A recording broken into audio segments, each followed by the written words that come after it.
Hi மக்களே, வணக்கம் and welcome back to Abi's home cooking. So இன்றைக்கி ஒரு குயிக்கான சட்னி பார்த்துலாமா பூண்டை வச்சு.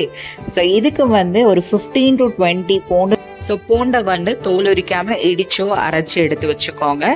ஸோ மசாலாஸில் மல்லித்தூள், மஞ்சத்தூள், காஷ்மீரி லால் மிர்ச் பவுடர், வீட்டில் உள்ள வத்தத்தூள், இதெல்லாம் ஒரு ஸ்பூன் போட்டு கொஞ்சம் கொஞ்சமாக தண்ணி விட்டு கொஞ்சம் நல்லா தண்ணியாக எடுத்து வச்சுக்கோங்க மசாலா மிக்ஸு. அதுக்கப்புறம் ஒரு பேனில் 2 டேபிள் ஸ்பூன் அளவுக்கு எண்ணெய் விட்டு, எண்ணெய் நல்லா காஞ்சதும் 1 ஸ்பூன் அளவுக்கு ஜீரகம் போட்டு, ஜீரகம் வெடிச்சதும் நம்ம ஆல்ரெடி இடிச்சோ இல்லை அரைச்சி வச்சிருக்க பூண்டை மிக்ஸ் பண்ணி கொஞ்சம் ராஸ்மெல் போகிறது வரைக்கும் வறுத்துக்கோங்க. எண்ணெய் பத்தலைன்னா கொஞ்சம் ஆட் பண்ணிக்கலாம். அதுக்கப்புறம் நம்ம ஆல்ரெடி ப்ரீமிக்ஸ் பண்ணி வச்ச மசாலா, தண்ணி மசாலா அதில் ஆட் பண்ணி அதோட ராஸ்மெல் போகிற வரைக்கும் கொஞ்சம் நல்லா வதக்கிக்கோங்க. இதில் 1 1/4 ஸ்பூன் அளவுக்கு உப்பு போட்டுக்கோங்க.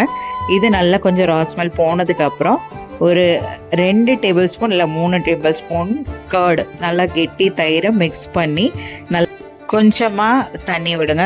ரொம்ப கொஞ்சமாக ஒரு 1/2 டம்ளர் இல்லைனா 1/4 டம்ளர் தண்ணி ஊற்றி கொஞ்சம் லைட்டாக கிண்டி விட்டுட்டு மூடி வச்சு ஒரு 5 to 10 minutes 5 to 8 minutes அதில் வச்சிட்டிங்கன்னா அது நல்லா வத்திரும். நல்லா வற்றும் போது எண்ணெய் நல்லாவே பிரிஞ்சு வந்துடும். ஸோ இந்த வீடியோவில் காட்டுற மாதிரி எண்ணெய் நல்லா பிரிஞ்சு வந்திருக்கும் போது அண்ட் கொஞ்சம் கெட்டியாயிரும். ஸோ இந்த ஸ்டேஜில் லைட்டாக கொஞ்சமாக கொத்தமல்லி எல்லாம் கார்னிஷ் பண்ணிட்டீங்கன்னா நம்மளோட பூண்டு சட்னி ரெடி. ஸோ இது ரைஸ், சப்பாத்தி, தோசை எல்லாத்துக்குமே செம்மையாக இருக்கும். ட்ரை பண்ணி பாருங்கள். பிடிச்சிருந்தா லைக் பண்ணுங்கள், ஷேர் பண்ணுங்கள், சப்ஸ்கிரைப் பண்ணுங்கள். Stay tune for next video.